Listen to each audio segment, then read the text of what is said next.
उच्चैर भाषा तु कीर्तनम, उच्च स्वर से प्रेम में विभोर होकर के नाम रूप लीला का उच्चारण करना, इसको कहते हैं कीर्तन।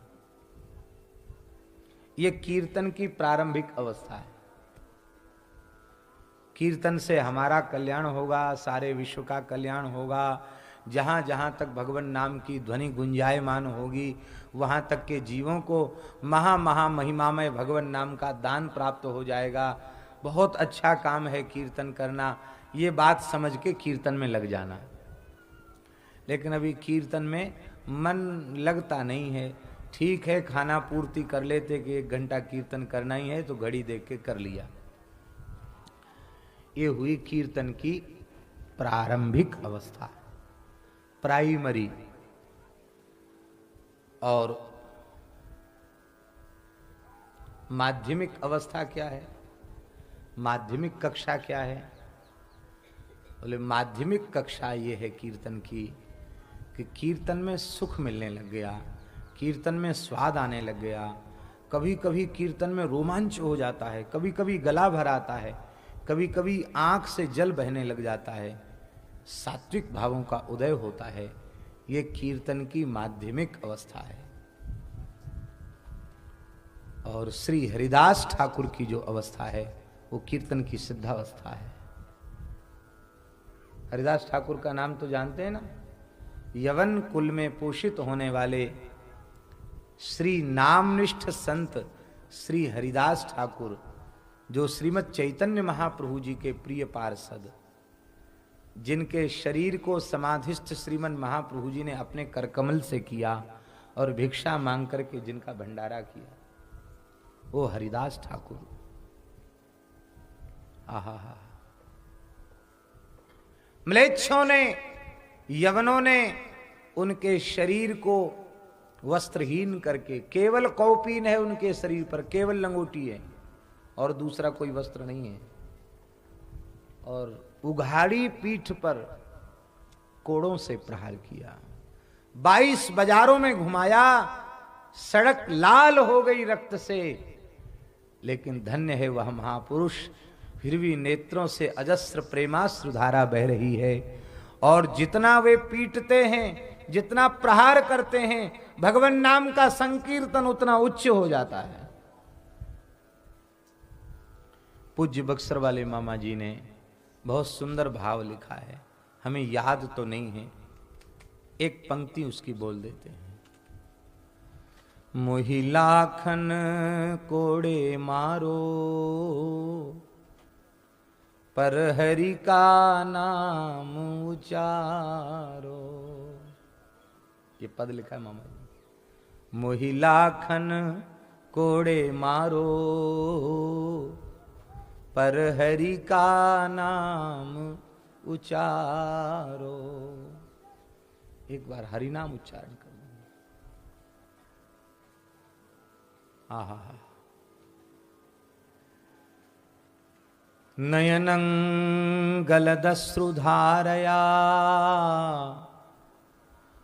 वदनं गद्गदरुद्धया गिरा, पुलकैर्निचितं वपुः कदा, तव नामग्रहणे भविष्यति। हे नाथ, आपके नाम का उच्चारण करते ही हमारे नेत्रों से प्रेमाश्रुधारा बहने लग जाएगी, कंठ गदगद हो जाएगा, शरीर रोमांचित हो जाएगा। यह है कीर्तन की सिद्धावस्था, जिसके बिना हम जी न सकें। अब तीसरा क्या है? स्मरण। 3 साधन है ना, पहला श्रवण, दूसरा कीर्तन और तीसरा स्मरण। स्मरण माने याद करना। स्मरण माने याद करना। श्री करह विहारी सरकार अनंत श्री संपन्न श्री रामदास जी महाराज, करह वाले महाराज जी, वो कहते थे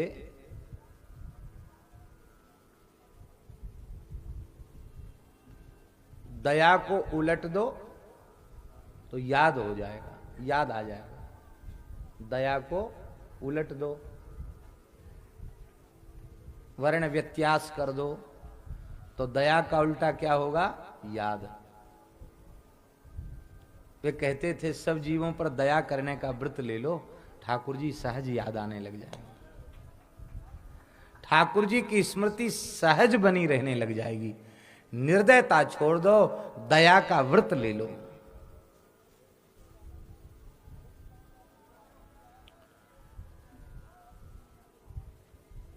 पूज्य स्वामी श्री राम सुखदास जी महाराज कहते थे कि दूसरे पर दया तो पीछे दिखाना, पहले अपने व्यवहार में जो आपके निकट हैं, आपके नौकर चाकर हैं, उनके प्रति तो दया पहले दिखाओ। उनके प्रति आप निर्दयता का, क्रूरता का, कठोरता का व्यवहार करते हैं और दूसरी जगह आप दया दिखाना चाहते हैं, तो वह आपकी दया कोरा दिखावा है, दंभ है। उस दया से काम बनने वाला नहीं है। हाँ, सेवक अपने सेवा धर्म में दृढ़ रहे, इसके लिए उसको अनुशासित रखना तो उचित है, लेकिन उसके प्रति निर्दयता का व्यवहार यह उचित नहीं है। सभी जीवों पर दया का व्यवहार। स्मरण, स्मरण, अभी हम स्मरण करने बैठे हैं, मन नहीं लगता, स्मरण में स्वाद भी नहीं आता, फिर भी गुरु महाराज ने कह दिया, संतों ने कह दिया, तुमको इतना नाम जप करना ही है। अरे भाई, 21,600 श्वास मनुष्य की 24 घंटे में आती जाती है, 21,600 श्वास। तो श्वास श्वास प्रति नाम रट, वृथा श्वास मत खोए, ना जाने या श्वास को फिर आवन होए न होए। इसलिए ऐसा करो, ना जाने इस श्वास को फिर आवन होए न होए, इसलिए ऐसा करो कि कम से कम 25,000 नाम तो जप ही लो। हिसाब किताब बराबर हो जाएगा, इतने श्वास तो इतने भूले भटके, 25,000 नाम तो जप ही लो। अब स्वाद नहीं आता, मन नहीं लगता, फिर भी नाम जप में लगे हैं। स्मरण करते करते विस्मरण हो जाता है, संसार के पदार्थ याद आ जाते हैं, संसार का चिंतन होने लग जाता है। कोई चिंता की बात नहीं, पर स्मरण छोड़ो मत, स्मरण करो जरूर। राम जी, जो तुम्हारे अधिकार में नहीं है, जो तुम्हारे काबू में नहीं है, उसको जाने दो। जितना तुम्हारे अधिकार में है उतने का तो सदुपयोग कर लो। सुलभम भगवन्नाम जिह्वाच बसवर्तिनी, तथापि नरकम यान्ति किमाश्चर्यमतः परम। भगवान का नाम अत्यंत सुलभ है, सभी जीवों को सुलभ है, और जिह्वा हमारे अधीन है। नारद जी कहते फिर भी नरक जाना पड़ता है, इससे बड़ा संसार का आश्चर्य क्या होगा। मन चला जाता है, बुद्धि नहीं लग रही है, छोड़ो, जिह्वा से तो नाम जप करो, उसका भी लाभ होगा। कहते आप तो कहते जिह्वा से नाम जप करो, मन लगे या न लगे, और भारतवर्ष के एक महान संत कबीरदास जी कह रहे हैं, माला फेरत जुग मुवा गया न मन का फेर, कर का मन का डार दे, मन का फेर। जो महा आलसी होते हैं ना, भगवान से विमुख प्राणी, वो इसको बहुत जल्दी बोल देते, अरे महाराज माला फेरत जुग मुवा, संसार कितने मर गए, माला घिस गई, क्या हुआ। मन का फेर नहीं गया, कर का मन का डार दे, मन का फेर। चलो ठीक है, तो क्या कबीरदास जी माला फेरने को मना कर रहे हैं? वे ये कह रहे हैं, भैया तुम मन लगा करके माला जपो। क्या कह रहे हैं? माला मत छोड़ो, मन लगा करके मन, मंत्र और माला का मन का, ये जो 3 मकार हैं उनको एक सूत्र में करके जपो। यदि माला फेरने का निषेध कबीरदास जी करते तो ठीक इसी दोहे के आगे वाला दोहा है। माला मन से लड़ पड़ी, माला मन से लड़ पड़ी, क्यों बिसरावे मोए, बिना शस्त्र का सूरमा, लड़त न देखा कोई। माला मन से लड़ गई, अरे अभागे क्यों हमको भुलाता है, बिना हथियार के कोई मैदान में उतरता है क्या वीर लड़ने के लिए?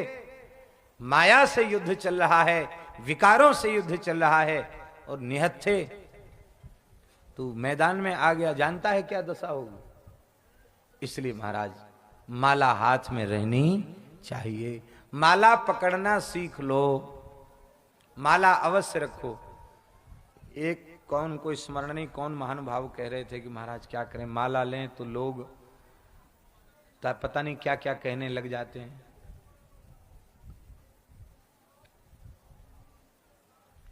कितने दुख की बात है। झूठ बोलने में लज्जा नहीं आती, गाली देने में लज्जा नहीं आती, किसी के अधिकार का हनन करने में लज्जा नहीं आती, माता पिता गुरु और संत इनका तिरस्कार करने में लज्जा नहीं आती, तिलक लगाने में लज्जा आती है, तुलसी बांधने में लज्जा आती है, माला जपने में लज्जा आती है, तो दुर्भाग्य है तुम्हारा। अरे हमको कोई कुछ कहेगा तो कहेगा, अच्छी बात है, भगत जी कहेगा, भजनानंदी कहेगा, बगुला भगत कह देगा, बोले फिर तो हम मरने मारने के लिए तैयार हो जाएंगे, हमको बगुला भगत कहेगा। अरे भाई भैया तुम्हारे मुंह में घी शक्कर, हम तो अपने को भगत मानते ही नहीं थे, तुमने बगुला भगत तो हमको कह दिया। ठाकुर जी कृपा करेंगे, पहले तो वो भी नहीं थे, अब बगुला भगत बन गए तो कुछ दिन बाद हंस भगत भी बन जाएंगे और परमहंस भी बन जाएंगे। इसलिए तुम परेशान क्यों होते हो, प्रसन्न रहो। तुलसी के स्पर्श की महिमा है।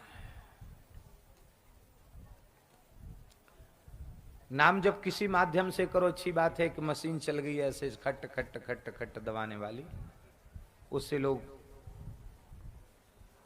काउंटिंग करते हैं।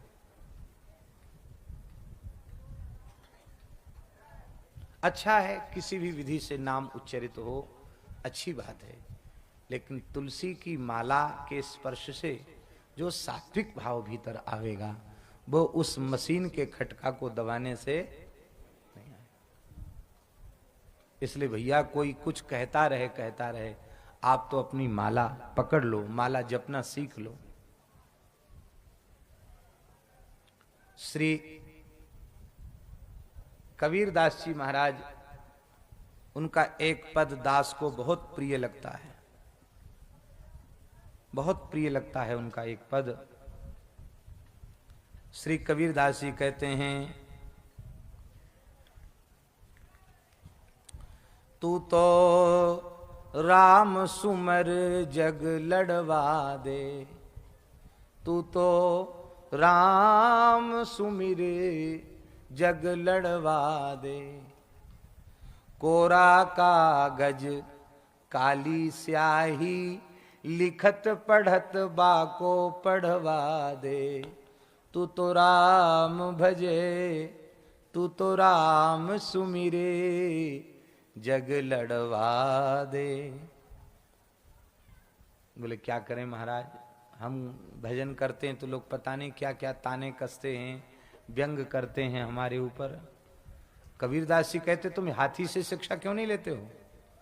हाथी चलत है अपनी गति में, हाथी चलत है अपनी गत में, कुकुर भूकत बाको भूकवा दे।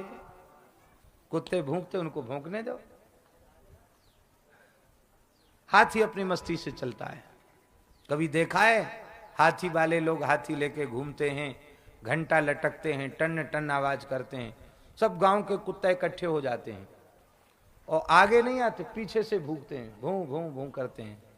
और हाथी परवाह नहीं करता, सहज वो अपना चरण इधर रख के और सूंड इधर घुमाता है, तो इधर के कुत्ता भौंकते हुए इधर आ जाते हैं, और जब इधर सूंड कर तो इधर के भूंकते हुए इधर आ जाते हैं। और कहीं महावत ने हाथी को मोड़ दिया, महाराज ऐसे हो जाते मानो उन्होंने मौन व्रत ले लिया हो, सब छिप जाते हैं, वहीं से देखते हैं, भौंकता बंद कर देते हैं। आपके पास भजन का बल तो हो, किसी की हिम्मत है आपसे कुछ कहने की? हाथी चलत है अपनी गत में, कुकुर भुकत बाको भुकवा दे। कहते क्या करें महाराज, लोग खुद तो भजन करते नहीं, दूसरों को भी बाधा देते हैं। अरे कबीरदास जी कहते तुम क्यों सबके ठेकेदार बनते हो? कहत कबीर सुनो भाई साधो, नरक पचत बाको पचवा दे। तू तो राम सुमिर जग लड़वा दे। कोई नरक की आग में पकना चाहता है, खुद कूदना चाहता है तो कूदने दो, तू तो राम सुमिर जग लड़वा दे। इसलिए भाई मन लगे न लगे, स्वाद आवे या न आवे, तुलसी की माला पकड़ना सीख लो, माला जपना सीख लो, और अच्छा होगा कि अपने संत सदगुरु से आदेश प्राप्त करके जप की एक संख्या निश्चित कर लो।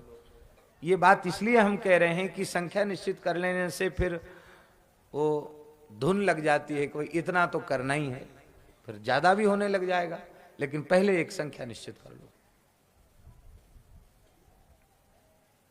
ये हुआ स्मरण की प्रारंभिक अवस्था। और स्मरण की एक दूसरी अवस्था है, नाम का स्वाद आने लग गया, बहुत प्रिय लगने लग गया। राम राम रघुपति जपत, श्रवत नयन जल जात, एक ही अवस्था है। स्मरण की सिद्धावस्था क्या है? बोले स्मरण की सिद्धावस्था प्रहलाद जी की अवस्था है। जले विष्णु स्थले विष्णु, विष्णु पर्वत मस्तके, ज्वाला माला कुले विष्णु, सर्वम विष्णुमयम जगत। ये स्मरण की सिद्धावस्था है। ये सारा जगत भगवद रूप है, ये स्मरण की सिद्धावस्था है। अपने आराध्य को सभी प्राणियों में देख लेना, ये स्मरण की सिद्धावस्था है।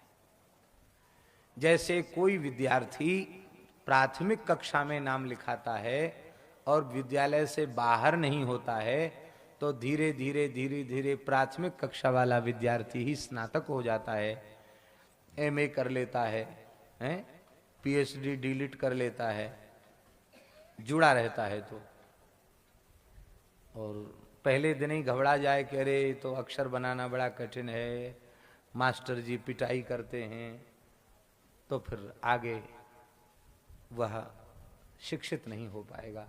इसलिए प्रारंभिक अवस्था में हम आए हैं, बहुत अच्छी बात है, पर इस भक्ति के विद्यालय से बाहर मत हो।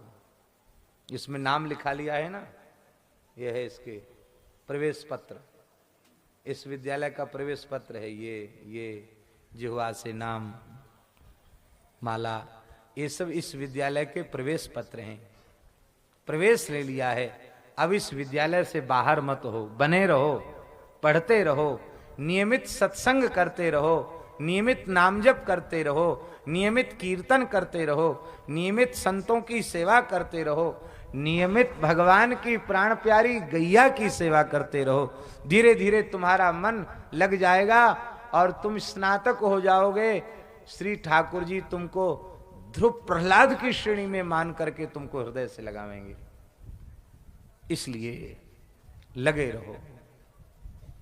हमारे पूज्य श्री खाकचौक वाले महाराज जी कहते थे, डांटते तो बाबा बहुत थे वो, पर जब वो भागने लग जाए ना, जिसको डांटे, साधुओं को डांटते थे, कोई थोड़ा भी साधु साई के विरुद्ध कोई देख लें तो डांटना शुरू करते थे, और जब भागने लग जाए तो एक मूर्ति को कहते, छीन लो इसका आसन, मत जाने दो उसको, यहां से कहां कहां मारा मारा डोले, जाने नहीं देते। और फिर क्या कहते, कहते देखो पड़ा रहने दो, कोई बात नहीं, अभी नया साधु है, ठीक ठीक नहीं जानता है क्या करना चाहिए, आचार विचार साधु सही नहीं जानता, कोई बात, पड़े रहने दो। गंडकी के जल में घिसते घिसते सब पत्थर गोल मटोल सालिग्राम बन जाते हैं। तो महाराज जी कहते थे ये संतों का समाज, संतों का संग गंडकी के जैसा है, इसमें जीव रूपी टेढ़ा बेढ़ा ऊट पटांग पत्थर आ जाता है, खुरदरा पत्थर, और वो भी घिस घिस घिस के सालिग्राम बन जाता है। और जब सालिग्राम बन जाता है तो फिर पंचामृत से नहवाओ, इतर लगाओ, चंदन चढ़ाओ, तुलसी माला भोग लगाओ, तो सालिग्राम जी के समान उसकी पूजा होने लग जाती। इसलिए पड़े रहने दो, भगाओ मत, त्यागो मत, ठुकराओ मत।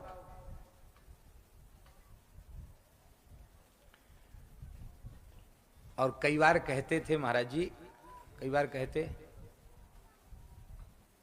देख सुख पाएगा आगे, साल 2 साल हमारी टोका टोकी सहन कर लेगा, डांट फटकार सहन कर लेगा, तो फिर पूरे भारतवर्ष भर में साधु समाज में साधुशाही रहने के विषय में तुझे कोई टोकने वाला नहीं मिलेगा। पूरी दुनिया में निर्भय होके घूम, 1-2 साल हमारी टोका टाकी सहन कर ले।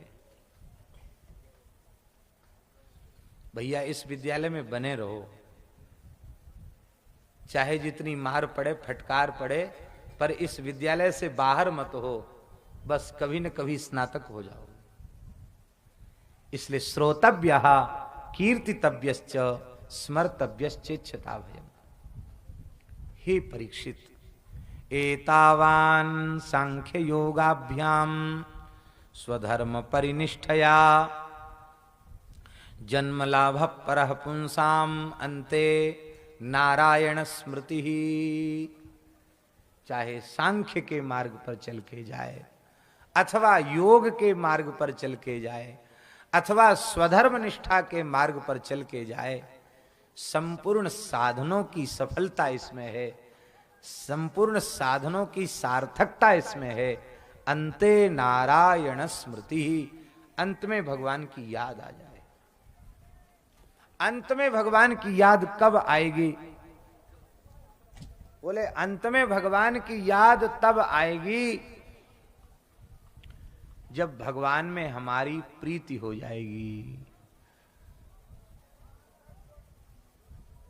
श्री हरिदास के स्वामी श्यामा कुंज विहारिणे प्राणन के आधारन, प्राणन के आधारन। ये जब प्राणाराध्य बन जाएंगे, प्राण के आधार बन जाएंगे, तो फिर उस काल में बाबा मूर्छावस्था होगी तो भी भीतर का चित्त तो उन्हीं में लगा रहेगा। इसलिए बस इतना प्रेम कर लो इनसे कि मरते समय बेटा बेटी पत्नी घर व्यवसाय रुपया पैसा ये याद ना आवे, मरते समय श्री ठाकुर जी का नाम याद आवे, श्री ठाकुर जी याद आवे। हमने ऐसे भक्तों के संबंध में भी सुना है रसिक जी महाराज कि मृत्यु का समय निकट आया, उन्होंने सबको हटा दिया। सावधान कर, बेटा बेटी गृहस्थ वक्त की बात कह रहे हैं। मृत्यु का समय निकट आया, पत्नी को कहा चली जाओ, उठ के प्रणाम करो, जाओ बाहर हो जाओ। पुत्र को कहा बाहर हो जाओ, पुत्री को कहा बाहर हो जाओ। लोगों ने तमाम नाते रिश्तेदार इकट्ठे सबको बाहर कर दिया। बोल रहे हैं, लेटे हैं। क्यों? बोले अब जहां हमें लगना चाहिए वहां हमको लगने दो। तुम रोगे चिल्लाओगे, कहीं धोखे से भी वृत्ति तुम्हारी तरफ चली गई तो हमारा जीवन बिगड़ जाएगा। हट जाओ यहां से। मरनो भलो विदेश में जहां न अपनों कोई होगा तो उसकी याद आएगी, बचाओ ले चलो डॉक्टर के पास। और कोई नहीं होगा तो श्री राधा वल्लभ लाल की याद आएगी, बिहारी जी की याद आएगी। इसलिए भैया मरना तो संतों के बीच में मरना, या श्री ठाकुर जी के यहां मरना, या श्री गुरु महाराज की देहली पर मरना।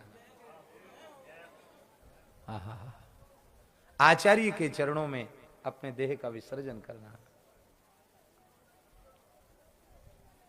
गुरु हैं दयालु दीन वत्सल, राम संशय छोड़ दे, तेरा भला हो जाएगा, तू रह पड़ा दरबार में।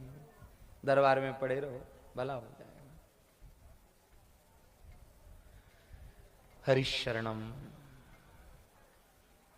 संसार के लोग तुम्हें ठुकरावें, उसके पहले उनको ठोकर मारकर तुम बाहर निकल जाओ।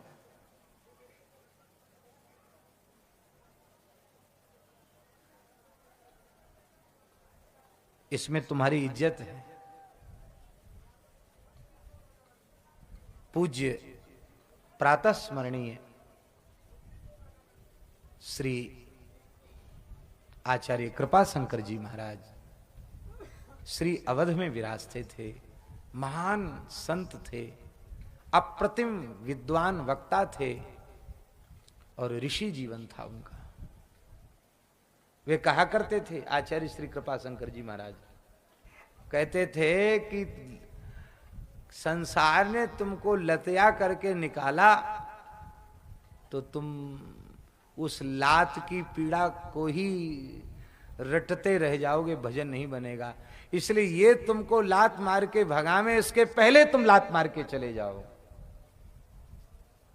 बरबस राज सुतहिंद्रपदीना, नारी समेत गवन वन कीना।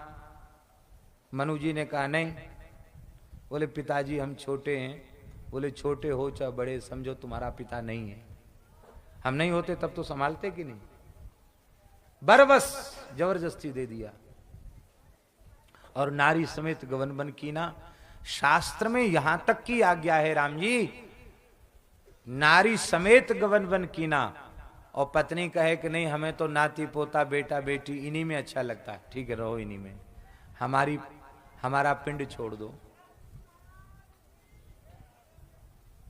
हाँ मौज करो, क्यों कष्ट पाओगी, हम तो अब श्री वृंदावन में रहेंगे।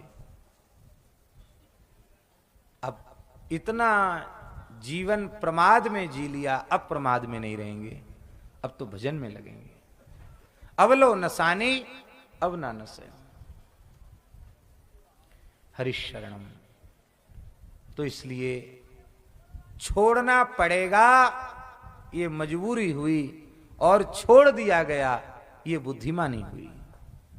मजबूरी में मत करो, बुद्धिमानी से कार्य, बुद्धिमानी का कार्य करो। इसलिए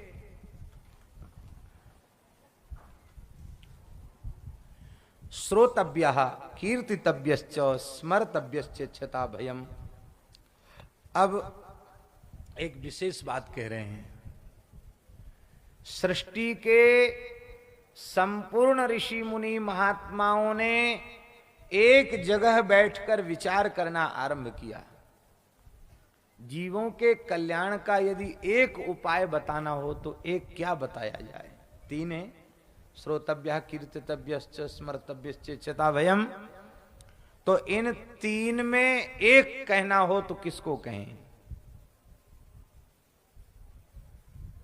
तो सुखदेव जी महाराज कहते हैं, एतन निर्विद्यमानानाम इच्छताम अकुतो भयम, योगिनाम नृपनिर्णीतम हरेर नामानुकीर्तनम।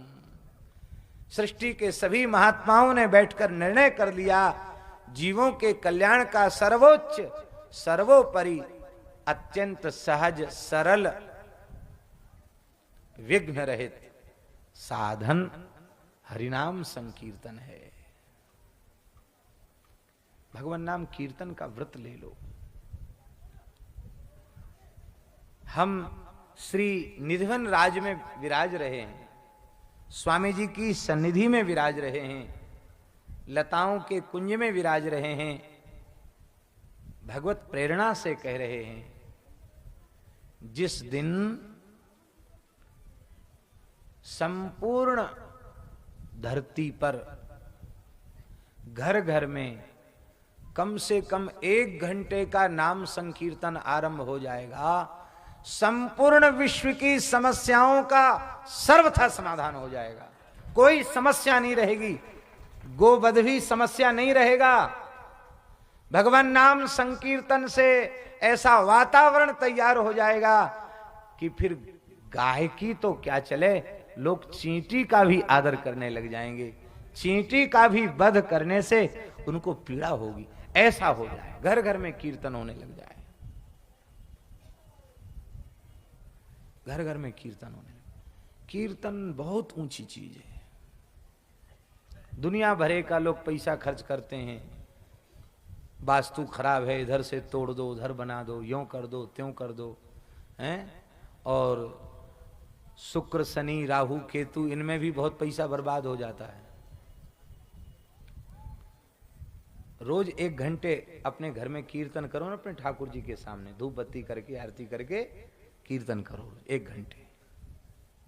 चलो आधा घंटे सत्संग कर लो, आधा घंटे कीर्तन कर लो, 1 घंटा निकालो, घड़ी देख के परिवार के सभी सदस्य उसमें उपस्थित हों और ऐसा कड़ा प्रस्ताव सर्वसम्मति से पारित कर दो कि जो उस 1 घंटे के कीर्तन में सत्संग में उपस्थित नहीं होगा उसका भोजन पानी बंद।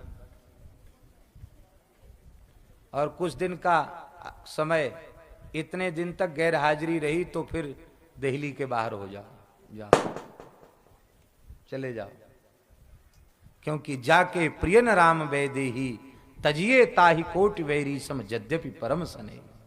छोड़ दो उसको, त्याग दो उसको।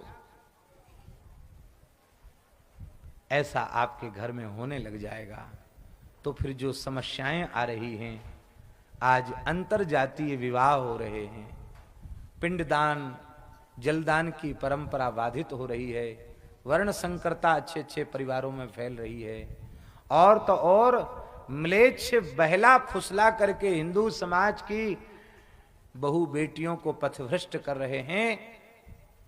1 लाख से ऊपर हिंदू कन्याएं मुस्लिम युवकों के साथ भागी, पिछले वर्ष की रिपोर्ट है।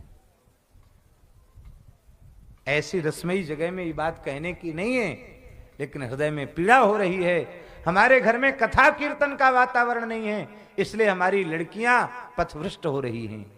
कहां तो जनक जी सीता जी का चित्रकूट में दर्शन करते हैं तो रो पड़ते हैं। बेटी सीता को हृदय से लगा के कहते हैं, पुत्री पवित्र किए कुल दो। हे मैथिली, तुमने मिथिला की भूमि को धन्य कर दिया, निमि महाराज के खानदान को तो पवित्र कर ही दिया, तुमने इक्ष्वाकु महाराज के खानदान को भी पवित्र कर दिया। बेटी में धन्य हो गया, जानकी के पिता कहलाने का सौभाग्य मुझे प्राप्त हुआ। कहां तो भारतीय ललनाएं पुत्री पवित्र किए कुल दो। अब ऐसे दूषित संस्कार हो रहे कथा कीर्तन के अभाव में कि वो पिता का कुल भी डुबा देती हैं और पति का कुल भी डुबा देती है।